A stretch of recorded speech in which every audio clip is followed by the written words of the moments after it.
I was comfortably seated in my chair on the commandment bridge of the KUSC chasm when it happened. We were on a routine patrol mission when I suddenly felt a sense of dread and unease. Judging by the reaction of the crew, I wasn't the only one. That could only mean one thing. A FTL jump? Stucj, there weren't any FTL jumps scheduled for today, no. I confirm, Captain. Sensors localize the origin of the pulse. Comms, contact High Command and watch for potential EM communications from the unknown craft. All fighters on position, I want our weapons ready yesterday. I don't know what that is, but it can't be good. My mind was racing. There were only about 100 FTL-capable ships in the entire Kresioc Union, and they were rarely used, so this was more than worrying. Had it been stolen for some strange purpose by a terrorist organization? A FTL ship could be a real weapon of mass destruction. A jump next to an inhabited planet would be devastating. Our chance was that the ship would have to rely solely on its AIs until the crew was resurrected.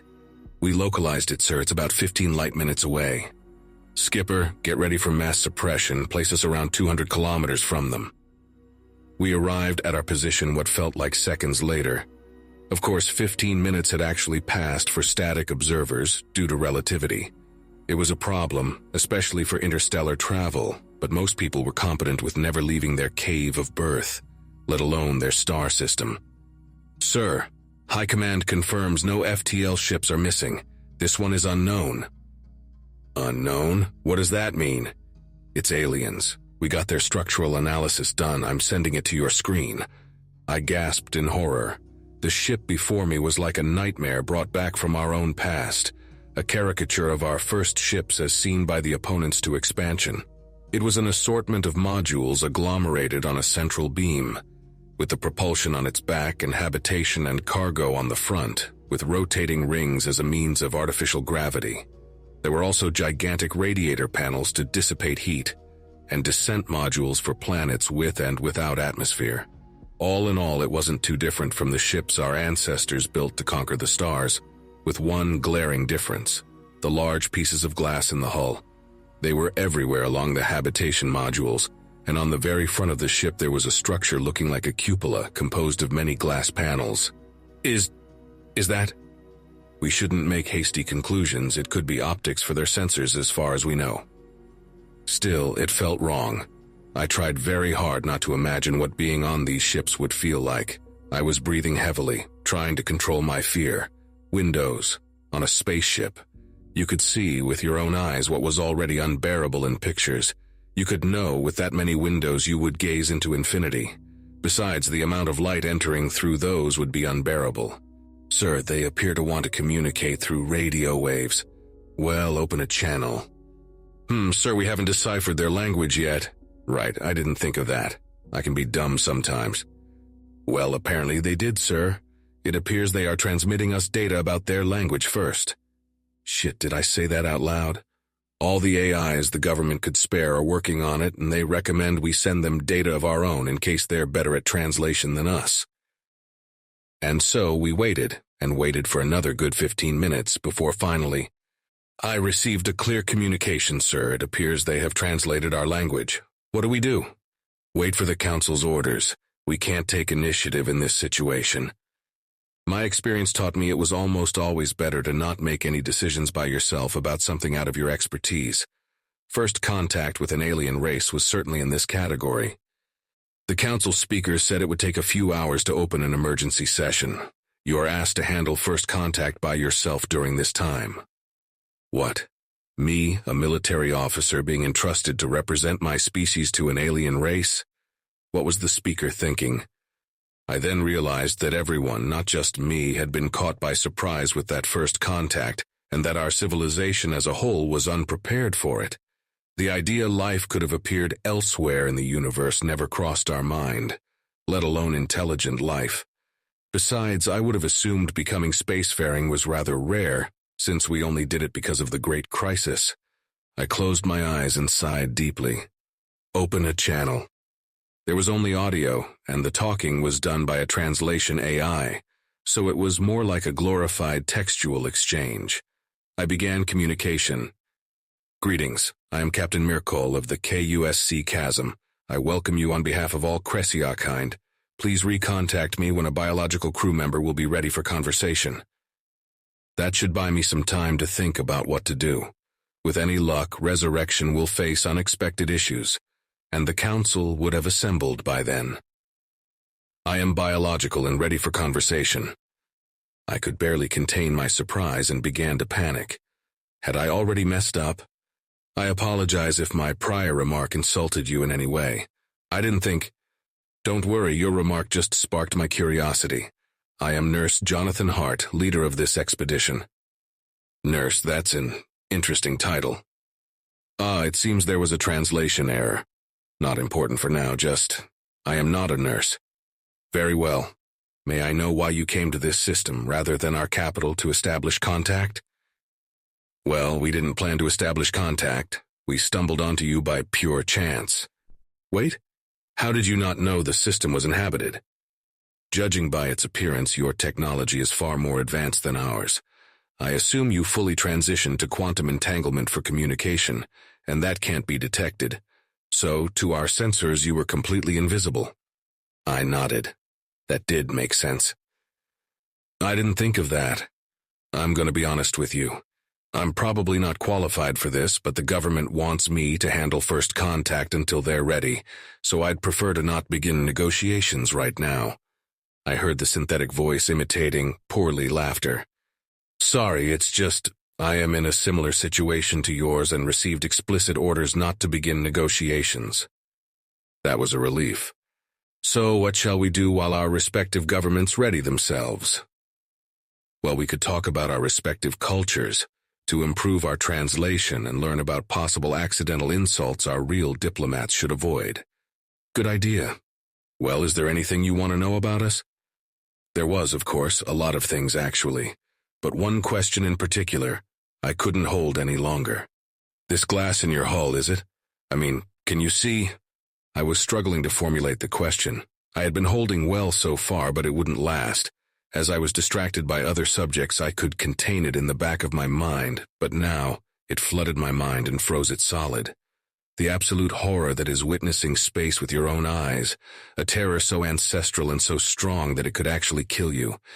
It was simply so incomprehensibly vast that even if you survived, your mind would be irredeemably destroyed. I began to wonder, how long had I been in this state of mind now? It felt as if time itself was stretching and bending, as I was losing my grasp on reality. Well, what is your question? In an instant, I was brought back to my senses. I felt stronger, more prepared, as if experiencing this fear made me slightly more immune to it. Does your ship have windows? Yes, it is crucial for morale so that you don't feel like you're trapped in a metal box, even if it kind of is the case. Besides, who would want to go in space and not be able to see it with their own eyes? Kresioc. We never reacted well even to the surface, so... Wait, you guys are a subterranean species? Yes, of course, you're telling me you can live on the surface? Yes. But how?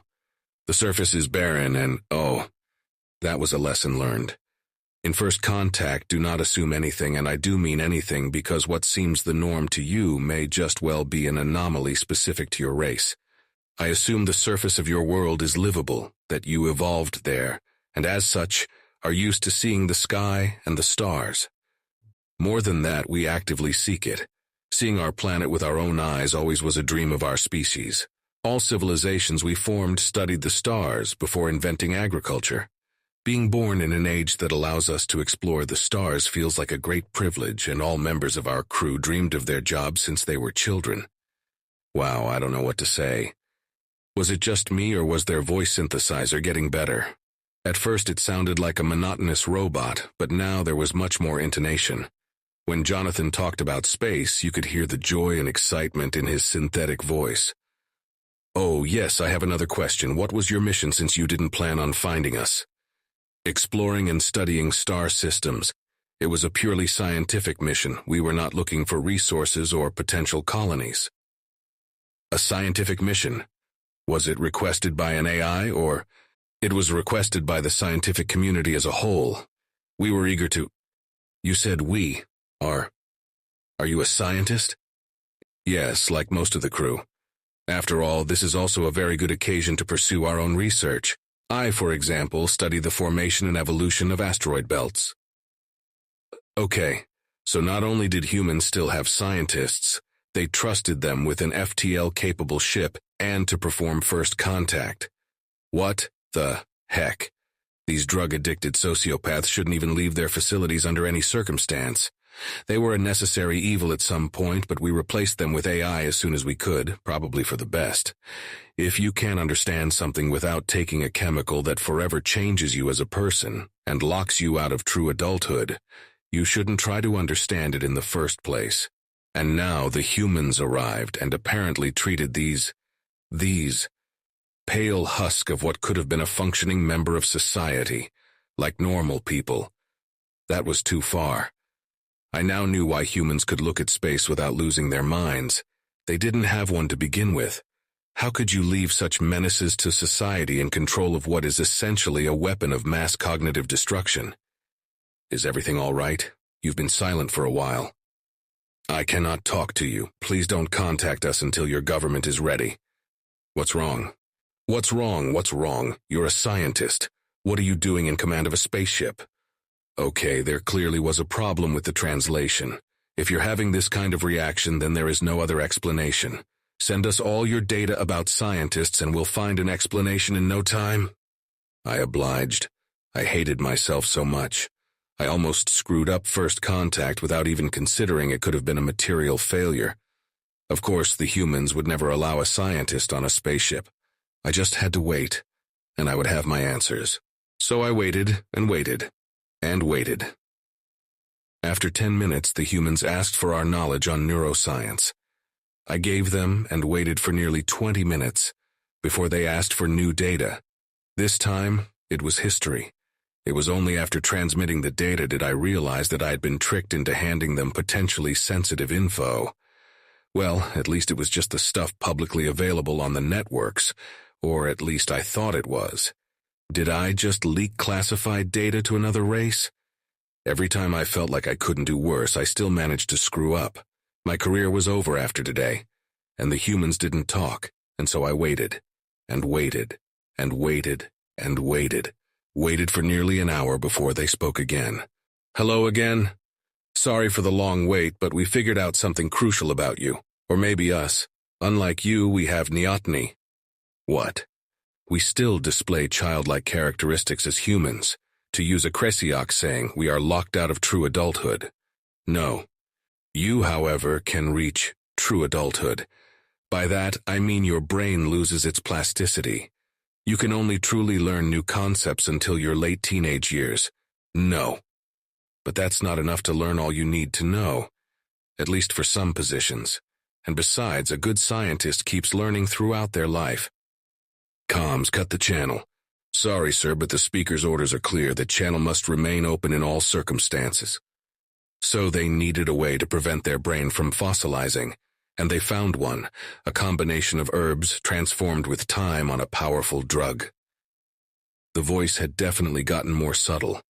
I could hear the mix of morbid fascination and contained anger as the alien described the most shameful part of our history.